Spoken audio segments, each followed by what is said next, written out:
Hello សួស្តីអ្នកទាំងអស់គ្នាបើមកជួបជាមួយឲ្យមានទេខ្ញុំបាទស៊ីម៉ាឬក៏ហៅបានថាប្រុសសមកបានដែរថ្ងៃនេះដែរមានបន្តសាច់រឿងរបស់យើងបន្តទៀតក៏ប៉ុន្តែដូចជាលើមុនអញ្ចឹងសម្រាប់គ្នាយើងណាដែលមិនតបានចុច Subscribe នៅលើ Channel របស់មានទេគឺសូមចុចឲ្យហើយទៅដើម្បីទទួលបានវីដេអូថ្មីៗនៅពេលមានក៏បាន upload វីដេអូឥឡូវយើងកុំឲ្យចាំពេលវេលាយូរយើងមកតាមដានសាច់រឿងរបស់យើងគឺតែម្ដងទៅសាច់រឿងក៏ការបង្ហាញនៅថ្ងៃបន្ទាប់គណៈពេលដែលអ៊ីស៊ូស៊ូនាងកំពុងតែធ្វើការរីកាប្រាប់ទៅកាន់សាយ៉ាមានអីស្រាប់តែសាយ៉ានៅពេលហ្នឹងក៏ចាប់ផ្ដើមដួលសន្លប់ភ្លាមៗតែម្ដងដោយសារតែគាត់ក៏បានអស់កម្លាំងខ្លាំងពេកដល់ពេលចឹងទៅធ្វើឲ្យអ៊ីស៊ូស៊ូនៅពេលនោះគឺពិតជាមានការប្ររំទៅកាន់សាយ៉ាមែនទែនក្រោយមកទៀតយើងក៏បានឃើញថាសាយ៉ាក៏កំពុងតែសម្រាប់នៅមន្ទីរពេទ្យហើយនៅពេលហ្នឹងឡាទីហ្វាក៏បានមកមើលទៅកាន់សាយ៉ាផងដែរសាយ៉ាក៏បានប្រាប់ថាសុខភាពរបស់គាត់នៅពេលនេះគឺមិនអីនោះទេដូច្នេះគាត់ក៏ចង់ធ្វើដំណើរដើម្បីទៅសាលារៀនបន្ទាប់ពីឮបាននឹងភ្លាមឡាទីហ្វាក៏បានប្រាប់ទៅកាន់សាយ៉ាថានេះក៏បានដឹងថាការសិក្សាវាពិតជាសំខាន់ខ្លាំងណាស់ក៏ប៉ុន្តែអ្វីដែលសំខាន់ជាងការសិក្សាទៀតនោះគឺជាសុខភាពរបស់ខ្លួនឯងនឹងឯងត្រង់ចំណុចមួយនេះសាយ៉ាក៏បានយល់ផងដែរដូច្នោះក៏បានសម្រេចចិត្តថាគាត់មិនទៅរៀនទេនៅថ្ងៃនេះ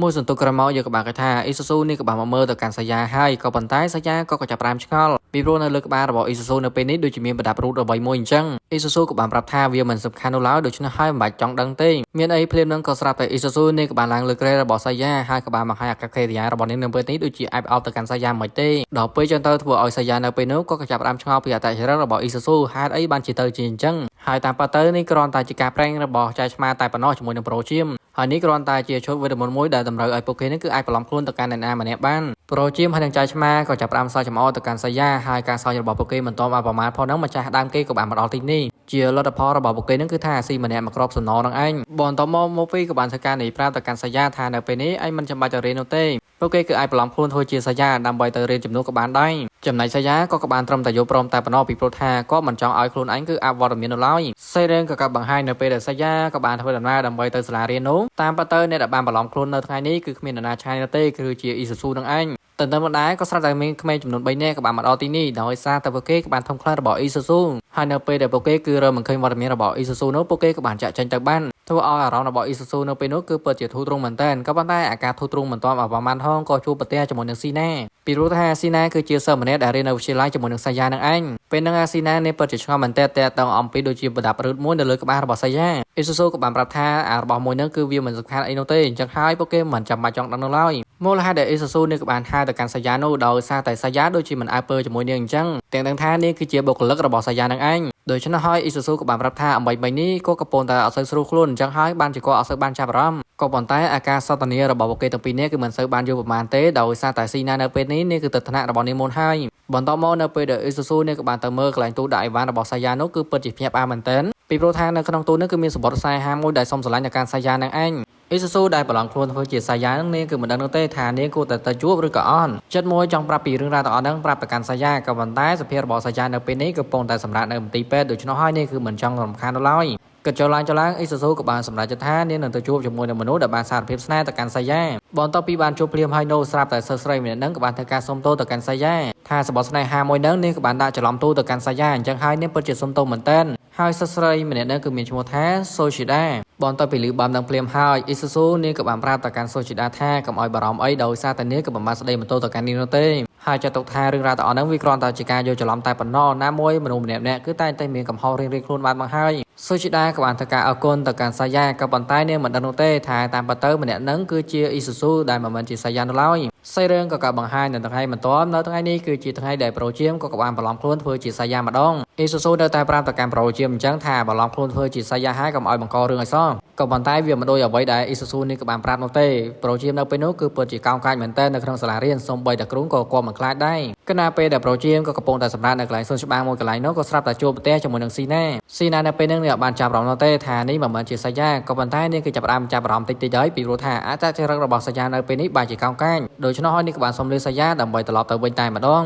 ទន្ទឹមនឹងដែរក៏បានស្ដាប់លើអំពីសិស្សប្រុសកំពុងតែស្ដីឲ្យទៅកាន់សិស្សស្រីម្នាក់ហើយសិស្សស្រីម្នាក់ហ្នឹងគឺគ្មាននរណាឆ្ងាយនោះទេគឺជាសូជីដានឹងឯងចំពោះសិស្សប្រុសដែលកំពុងតែស្ដីឲ្យទៅកាន់សូជីដានេះគឺជាក្រានរបស់សូជីដាហើយសិស្សប្រុសម្នាក់ហ្នឹងកំពុងតែយល់ច្រឡំថាសូជីដាគឺបានលួចស្រឡាញ់ទៅកាន់សាយ៉ាគឺមិនបានស្រឡាញ់មកកាន់គាត់ឡើយក៏ប៉ុន្តែភ្លាមពួកគេទាំងពីរនាក់ឡើងភ្ញាក់ព្រើតែម្ដងបន្តពីឃើញវត្តមានរបស់សាយ៉ាក៏ប៉ុន្តែពួកគេមិនដឹងនោះទេថាអ្នកបានប្រឡំខ្លួនធ្វើជាសាយ៉ាហ្នឹងគឺជាប្រូជាមក៏បានដឹងអំពីរឿងរ៉ាវកាលពីម្សិលមិញនោះទេដូច្នោះក៏បានខ្សឹបប្រាប់ទៅកាន់សិស្សប្រុសម្នាក់ហ្នឹងថា បើសិនជាឯងក៏បានស្រឡាញ់តែការនាងមែននោះឯងគួរតែហៅនាងដើម្បីទៅដេតឬក៏ចេញក្រៅជាមួយនាងទៅហើយនៅពេលហ្នឹងប្រជាងក៏ពិតជាផ្ដោតដល់មុំមានជាច្រើនតាក់ទងអំពីរឿងរ៉ាវស្នេហាច្រើនមែនទែនឲ្យទៅកាន់សិស្សប្រុសម្នាក់ហ្នឹងក៏ប៉ុន្តែសិស្សប្រុសម្នាក់ហ្នឹងគឺមានស្ដាប់ឯណាកំពុងតែគុំទៅកាន់សញ្ញាស្រាប់ផងហើយឃើញអញ្ចឹងទៀតម៉ែឲ្យដាក់ម្ដាយកណ្ដាលមុខតែម្ដងហើយនៅពេលដែលឃើញករបស់សញ្ញាកំពុងតែយាដូចកស៊ូបាត់ហ្នឹងធ្វើឲ្យសិស្សប្រុសម្នាក់ហ្នឹងគឺពិតជាខ្លាចមែនទែនដោយគិតថានោះគឺជាខ្មោចហើយក៏បានរត់ចាក់ចេញពីទីនេះបាត់ទៅក្រោយពីការចាក់ចេញអំពីសិស្សប្រុសម្នាក់ហ្នឹងហើយនោះសុជដាក៏បានធ្វើការសុំទោសទៅកាន់សញ្ញាតែទៅអំពីអំបីមិញនេះប្រជាមដែលខ្លាញ់ខ្លួនធ្វើជាសាយានឹងក៏បានប្រាប់ថាមិនអីនោះទេហើយនៅពេលហ្នឹងក៏គាត់ថាទាំងផ្ដោតដល់មុំមានជាច្រើនតាក់ទងអំពីរឿងស្នេហាប្រាប់តែកាន់សូជដាទៀតហើយនៅរឿងទៅបើចង់ដឹងអំពីរឿងរ៉ាវស្នេហាដល់មុំមានអ្វីខ្លះហ្នឹងអ្នកគ្នាទៅមើលរឿងពេញទៅថាគាត់និយាយអីខ្លះអាចមិនថាវាច្រើនបំផុតតែម្ដងសូម្បីតែមានស្ដាប់ទៅក៏វល់ដែរសេរឿងក៏កាបង្ហាញនៅថ្ងៃបន្ទាប់នេះគឺជាវេនរបស់ចៃឆ្មាម្ដងក្នុងការបន្លំខ្លួនធ្វើជាសាយាដែលលើកនេះអ៊ីស៊ូស៊ូនេះក៏បានទាញកំភ្លើងរបស់នាងក្នុងការភ្ជុំក្បាលទៅកាន់ចៃឆ្មាដោយសារតែចៃឆ្មានេះគឺជាមនុស្សដែលល្ពើជាងគេតែម្ដងនៅក្នុងក្រុមដូច្នោះនេះក៏បានប្រមានទៅកាន់ចៃឆ្មាថាកុំឲ្យបង្ករឿងនៅក្នុងសាលារៀនរបស់សាយាឲ្យសោះក្រោយមកគណៈពេលដែលចៃឆ្មាកំពុងតែបន្លំខ្លួនធ្វើជាសាយាកំពុងតែអង្គុយតែម្នាក់ឯនោះភ្លាមៗក៏ស្រាប់តែសូជីដានេះក៏បានមកដល់ទីនេះហើយក៏បានសូមអង្គុយជាមួយនឹងសាយាដែរគ្រាន់តែឃើញចឹងភ្លាមធ្វើឲ្យចៃឆ្មានៅពេលនោះគឺចាប់ផ្ដើមមានអារម្មណ៍ថារំភើបហើយដូច្នោះនេះក៏បានប្រាប់ទៅកាន់សូជីដាថានៅពេលនេះនេះគឺអាចអង្គុយបានហើយចៃឆ្មានៅពេលនោះអាងរូបរាងរបស់សាយាគឺជាមនុស្សដែលប្រុសស្អាតអីចឹងណាក៏ចាប់ផ្ដើមអោបទៅកាន់កញ្ញាសូជីដាធ្វើឲ្យនាងនៅពេលនោះគឺមានអារម្មណ៍ថាអៀនផងដែរក៏ប៉ុន្តែនាងមិនដឹងនោះទេថានេះគឺជាចៃឆ្មាដែលបន្លំខ្លួនទៅជាសាយាអាប៉ុណ្ណឹងគឺវាមិនអីនោះទេងុំថែមទាំងនំសូជីដាដើម្បីទៅកន្លែងស្ងាត់ដើម្បីអោបទៅកាន់នាងទៀត